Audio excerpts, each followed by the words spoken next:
Hello guys, naamay diri sa Pinamulaan Tigkawayan. Magkuha mig baboy diri sa Tungang Basakan. Mao ni ang agyansang baboy guys. Maagi mi sa tulay. Tulay nga kahoy guys. So karon kung maglihok ang baboy mahulog ni diri sa sapa. Amo ni agyansang baboy diri guys ha, diri maagi ang baboy. Kato nila ni padto dito sa gawas. So naami diri padulong nami dito sa sulod na mauna ang agyansang baboy guys. Na di sa sulod ang baboy kato na. Nana dito ang baboy kila ilahan na ginapagawas.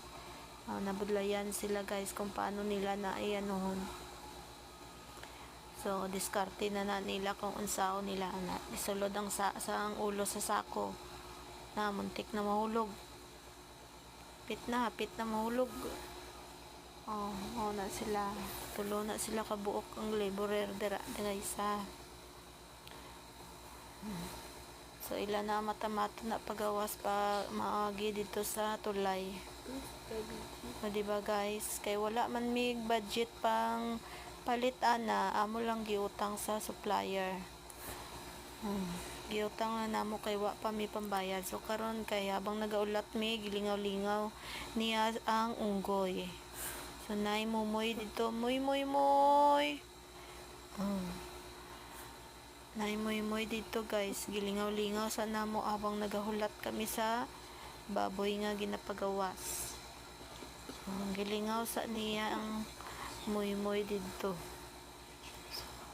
Nay amo diri guys or monkey ha.